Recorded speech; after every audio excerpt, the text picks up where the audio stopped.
begin our conversation about shaping futures right now. Our first keynote guest is the quintessential Canadian statesman. David Johnston played hockey growing up. He is a loving family man, and he continues in service to the public, even after serving as Canada's 28th Governor General. Joining Mr. Johnston to moderate the tête-à-tête is Shannon Lundquist, partner and federal government service leader with our platinum sponsor, Deloitte. We will have some time for audience questions, so please be sure to input your questions into the chat box beside your main stage screen. Over to you, Shannon. Thank you, Marie-Elise. Bon matin et merci. I have the privilege this morning of speaking with the Right Honorable David Johnston, who Marie-Elise mentioned was the 28th Governor General. And during his time as the Governor General, he set up the Rideau Hall Foundation, a registered charity of which he's the chair of the board of directors now, focusing on the values of connect, honor, and inspiring Canadians. Marie-Elise also mentioned he's a very strong family man. He's been married 56 years to Sharon, and they have 5 daughters and 14 grandchildren, of whom he was visiting with some last week for the first time in a very long time. He has authored or co-authored more than 30 books, the latest of which is the topic of our conversation today, and it's just a little buzz there, Trust, 20 Ways to Build a Better Country. And Mr. Johnston, thank you so much for joining us today. Merci, Shannon. Je suis ravi d'être parmi vous aujourd'hui pour plusieurs raisons. Premièrement, j'ai beaucoup d'admiration pour le service public. Tous nos 5 filles sont dans le service public et j'ai une grande admiration pour votre travail. Deuxièmement, c'est un grand plaisir de partager le podium avec Roberta Jameson. When I was Dean of the Law School at Western University, came in 1974, Roberta came as a law student at that time. And of course, a dean believes that all his students are brilliant, but Roberta was especially brilliant. Roberta was the first woman from a reserve to obtain legal qualifications. And my, what an outstanding Canadian leader she has been. I also should say, Shannon, that this afternoon you will honor one of your extraordinary colleagues with the Vanier Medal, and Janice Charette, for whom I have such a great admiration. Janice was clerk during our period at Rideau Hall, and one could not find a finer colleague or wiser advisor than Janice, and she will be speaking to you. You know, as reflecting on this, about speaking to public servants, I went to the book, The Idea of Canada, Letters to a Nation, a book we did, the first of 4 or 5 books we did while I was Governor General, or started that and completed. And it comes from my habit of writing letters, personal letters to individuals, often with congratulations or salutations for some particular event. And I carried that through into this book with letters to different people. And the very second one of 50 or so letters was entitled What Champlain Teaches, 3 Lessons from Canada's First Public Servant. And this was a letter to Janice Charette. And let me just read the first 2 or 3 sentences. Dear Janice, the Right Honorable George Vanier, Canada's 19th Governor General, said that he knew of no occupation more noble than service, and no calling higher than service of the public. I agree. I have profound respect for you and for the work you and your colleagues in Canada's public service do on behalf of our country and its citizens. So I applaud you for conferring the Vanier Medal on one of your remarkable colleagues this afternoon and hearing the words of wisdom from Janice tomorrow. Delighted to be with you, Shannon. Wonderful. Thank you so much. You know, dare I say the last 18 months has given us a lot to think about as it relates to trust. And maybe I'll start with the first question there and encourage the audience to send through questions as well. But I'm curious to know why you wrote a book about trust. Largely the motivation was we were very concerned about the diminution of trust in public institutions and more generally in our society. Kind of a hinge point in history, and I can go into that if we have more time later. But it was really a compulsion to say that we must redefine ourselves around trust and empathy and fairness as a nation. George Shultz, that remarkable Secretary of the Treasury, Secretary of External Affairs, Secretary of Labor in various US governments, late in his career said, throughout all my years, if I've learned one thing, it is that trust is the coin of the realm. When you have trust in the room, whether it be family room or training room or military room or office room, good things happen. And we don't, they don't. All the rest is details. So trust is really such a fundamental quality. And trust has been tested with this pandemic. And on a comparative approach, Canada has come out very well, particularly with trust in our science, with trust in our health providers, with trust in our public servants, and trust in looking after one another rather than just focusing in on the self. So while we have had some setbacks, of course, in dealing with this pandemic, what is remarkable is the degree of trust that we have in leadership in this country, particularly scientific leadership. I expect that we'll obtain 90% double vaccination threshold, which is really remarkable on a world scale. And we will do so because Canadians have been prepared to take the advice of scientists and nonpartisan leaders and follow the leadership of government to do that. And that to me is a very interesting indication of trust in a society. But that said, it's something that we must work on constantly. And the public service has such an important role in that. Remember that famous 17th century statement that trust comes in on foot and goes out on horseback. Mark Carney has modernized that a bit by saying trust comes in on foot and goes out on a Ferrari. So trust is the coin of the realm, and we'll be talking a lot about it in the next 2 days. Great. And maybe let's keep talking about the COVID-19 and topics like vaccine hesitancy and vaccine mandates and passports. And an overarching theme in your book is putting the moral imperative ahead of the operational imperative. And it's a theme that I personally love. I often coach leaders on focusing on, less on being right and more on getting to the right outcome. And how have you seen that play out over the last, 18 months in terms of COVID-19 and Canada's pandemic response? Well, I think it's an affirmation of that notion that you've just described so well, Shannon, that doing the right thing rather than the thing right. The thing right is filling in the boxes. Look, boss, I followed all the procedures. Don't blame me if it went wrong. Or that rather macabre statement that comes from the health profession, operation successful, patient died. Why did that wretched patient go and die when we followed all the proper procedures? And that notion on, what is the outcome that is best in the public interest has to be the guiding post in whatever we do. And as we're checking off the boxes, let's ask if we go beyond the boxes and ensure that we are doing absolutely the right thing. And that, I think, is a test that we follow every day. Whether we see that moral imperative, are we serving the public interest and obtaining the particular justice or fairness that is the objective of this particular set of regulations?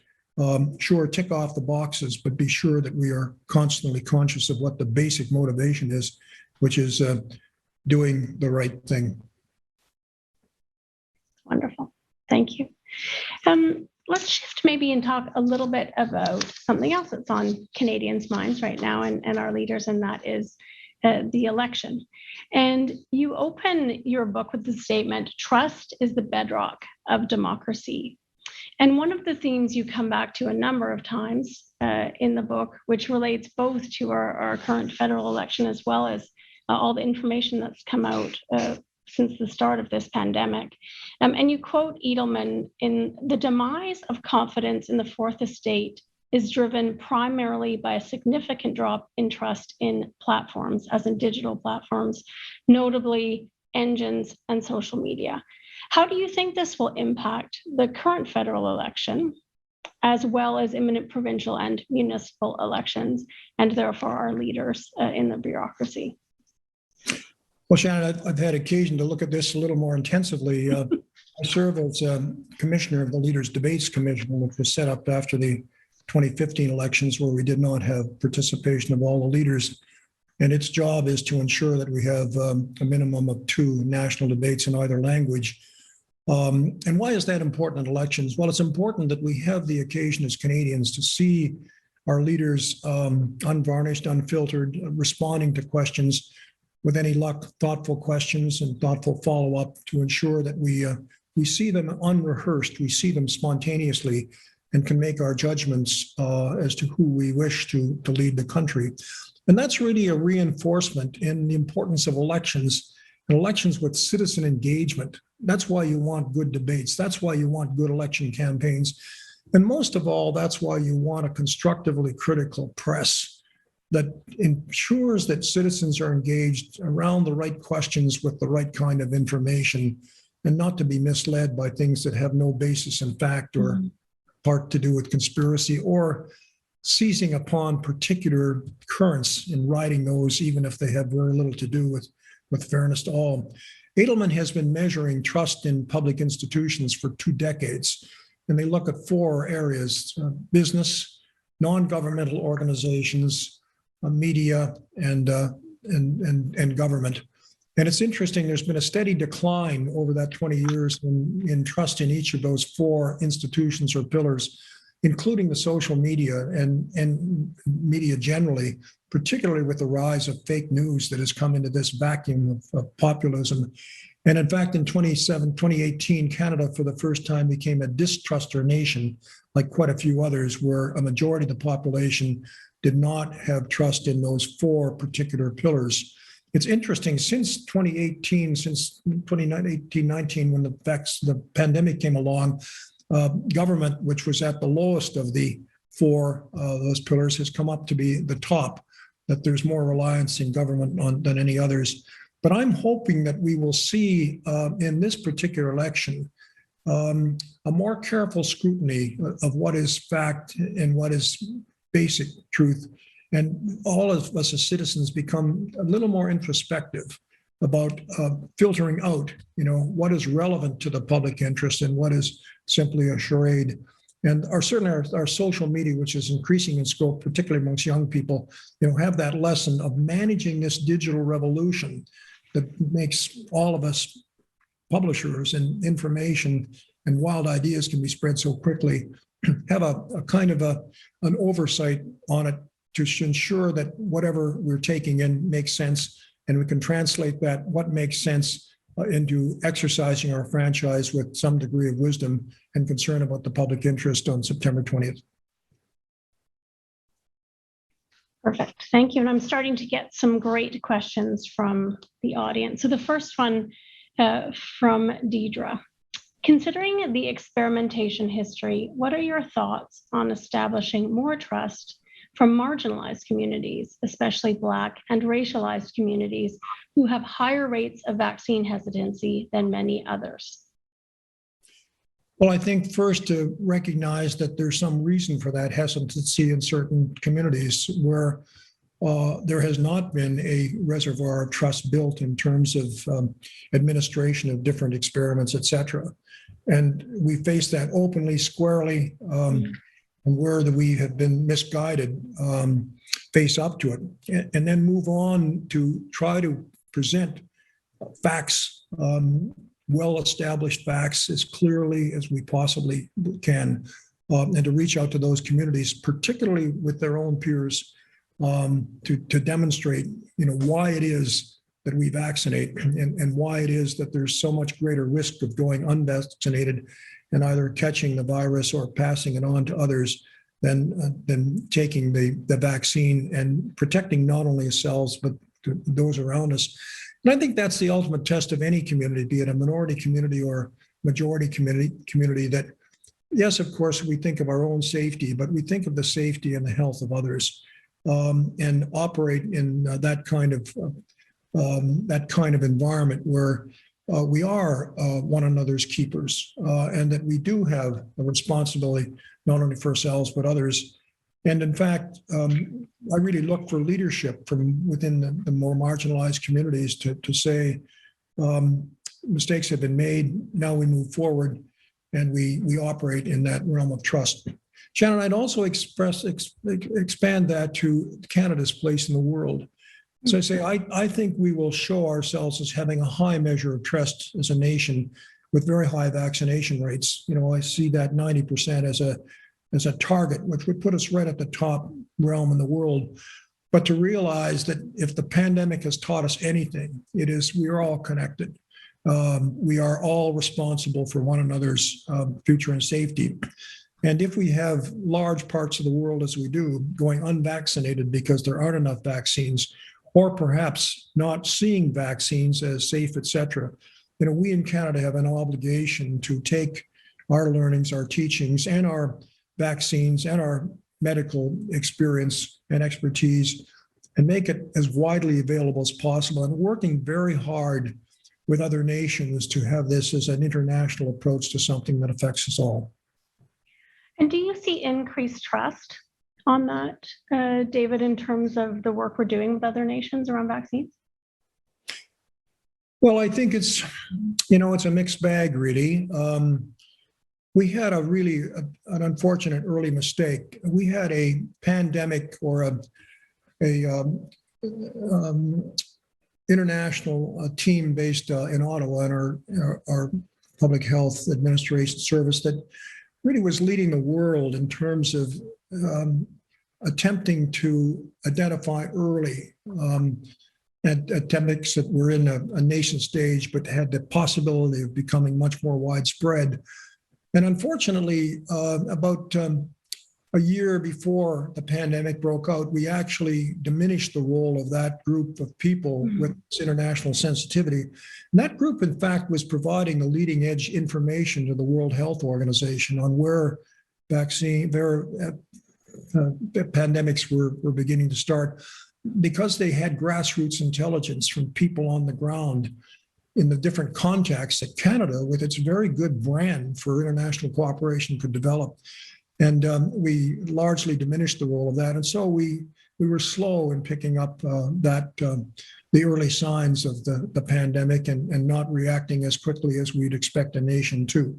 You learn from that and saying, in letting down our guard with respect to that early warning group and essentially putting it out of commission for early warning, we did injury to our own public health. But we diminished an important role that we as a middle power were playing in the world with cooperation with the international organizations could make such a difference.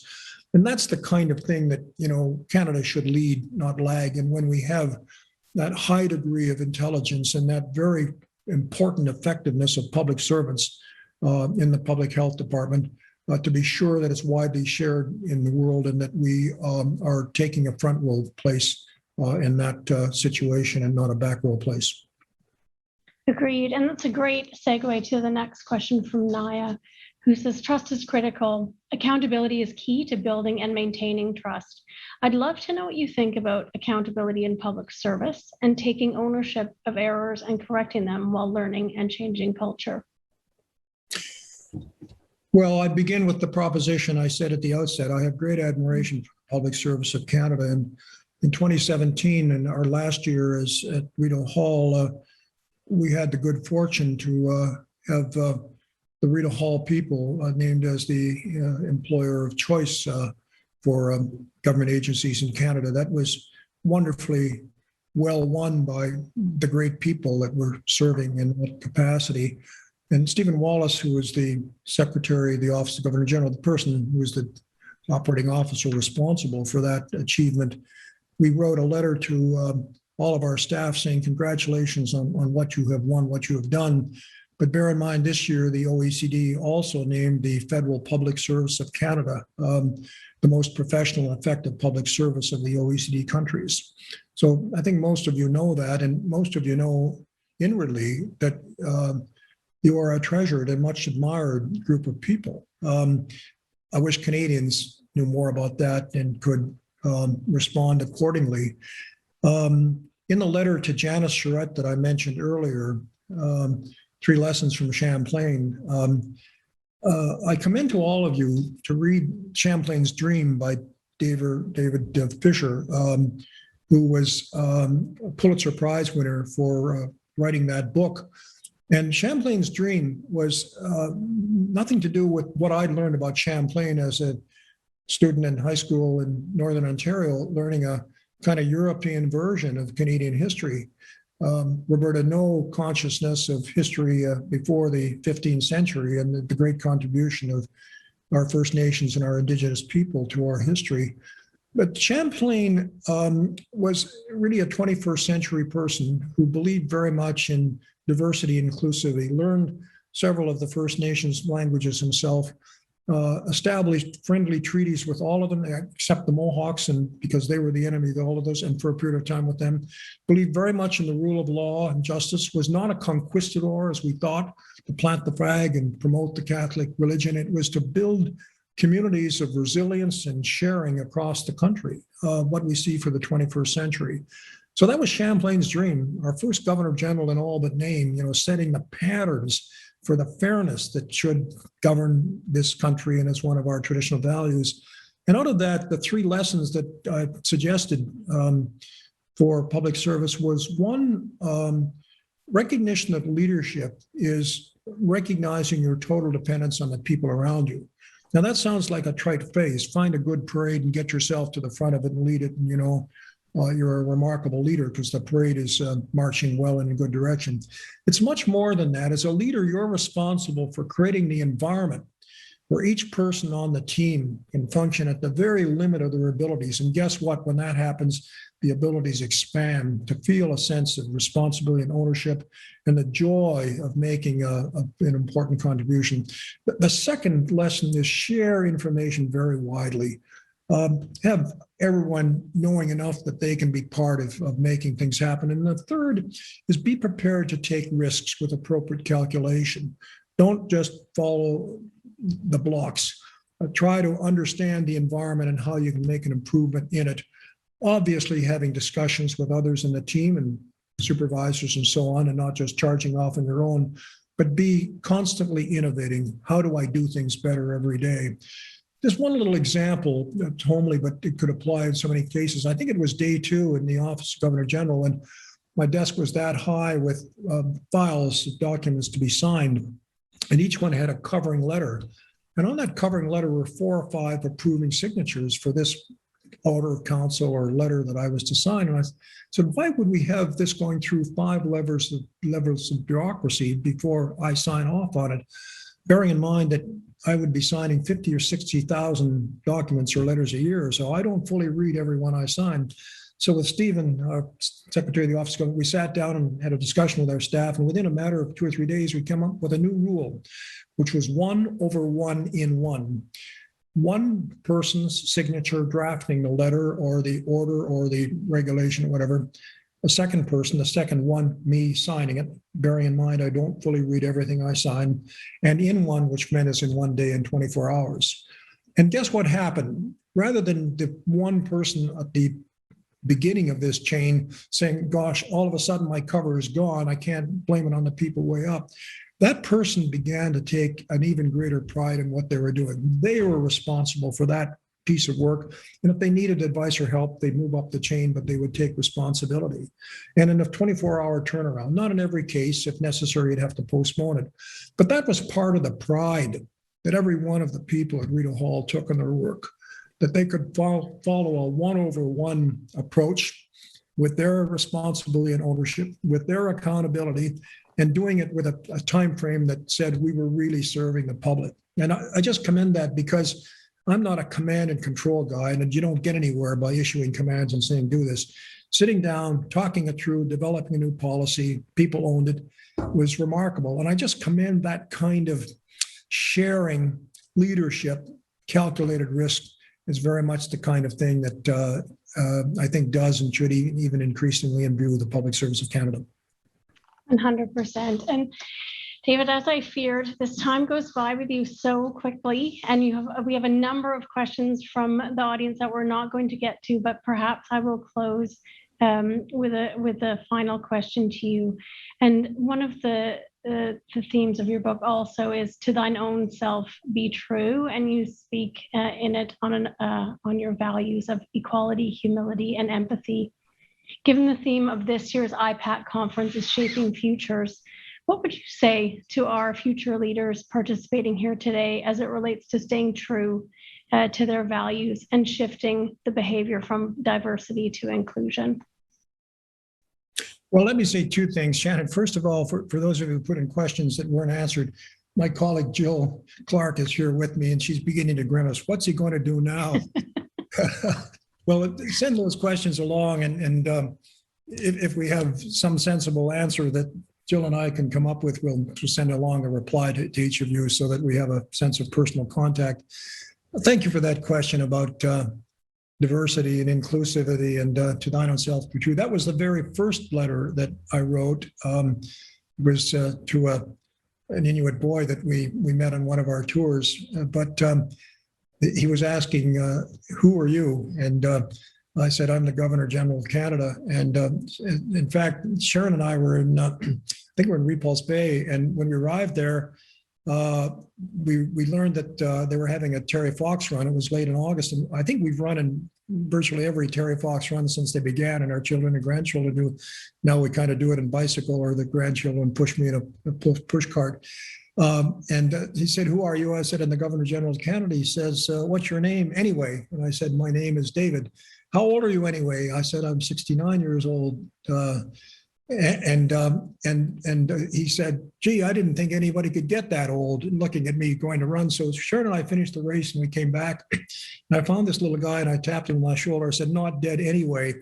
But that notion of who are you, and don't trip over your sense of self-importance, was quite key to me. So that first letter was directed to him, and it was to answer the question, who am I?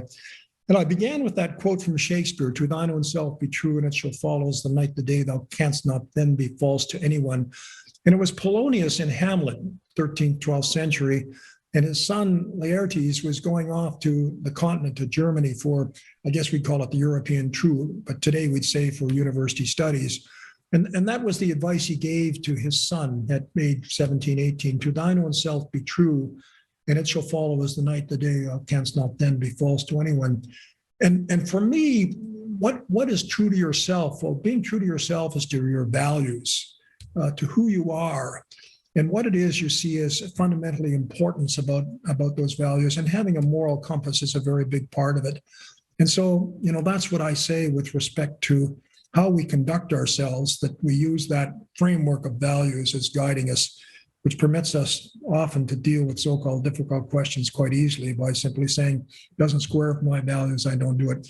Diversity and inclusivity, so important and such key features of Canada. In fact, I think a major secret to the success of this country is our ability to recognize the attractiveness of diversity, of different streams of cultures, of ideas, of creativity. But diversity is simply a static number. What's the percentage of females versus males? What's percentage of this, that, and that? Checking a box. You have to move from diversity, which is a kind of noun that's descriptive, to inclusivity, which is a verb of action. And that's really bringing people into that diverse group, giving them the confidence to share their experiences, their backgrounds, their traditions, their new ideas, et cetera, and own it, not simply be bystanders. And we use a metaphor of the dance. It's one thing to invite someone to the dance. The more important thing is invite them to dance. So diversity is inviting people to the dance. Yes, we've got the appropriate diverse numbers, et cetera. But inclusivity is getting them out on the dance floor where they can participate in the activity and enjoy it and establish the camaraderie with other people. Just finished, Shannon, by saying, the one event that I would invite all diplomats to was the February winter party at Rideau Hall. Governor General receives the letters of credence of all new diplomats coming in. And that would be of the order of 70 or so a year, 75 a year. And that's when they can begin to function. But we have a little one-on-one time with each of them and their families as they were sworn in. And I'd say, I just asked you to do one thing for me. Be sure you come to the winter party in February, because at that party, you'll skate on, we call the oldest skating rink in North America, skating 4 months of the year because we've got an artificial ice plant there open to the public. We'll teach you how to skate. If there's enough snow, we'll have dog sleds, and you can do that. We'll have hay rides if you can do that. And you'll have a French-Canadian buffet dinner with French-Canadian food, and you'll learn to square dance. And this is how diplomats would see a Canadian winter, particularly the square dance, because as you know, with the square dance, you get out on the floor and you have to work in some kind of synchronism and you bump into one another, and it's a wonderful experience. I can't tell you how heartwarming it was to see the pictures, the photos, and the letters that would go back home to Africa or some country where there was no snow. Here's our ambassador learning how to skate with the Minnow Club skaters holding them up along the rink in a dog sled and then out square dancing. I mean, that is inviting to dance, not just invitation to the dance. And that's inclusivity. And that's the kind of thing that we want to see in the public service and right across the country. Mr. Johnston, thank you so much again for joining us today. I wish you a safe and joy-filled remainder of summer. And attendees, again, if you have not read the book, Trust, 20 Ways to Build a Better Country, I highly recommend you do. Enjoy the conference, and back to you, Marie-Elise. Thanks, everyone. Bye-bye. What a fantastic way to kick off our conference. Thank you, David and Shannon, for this great discussion.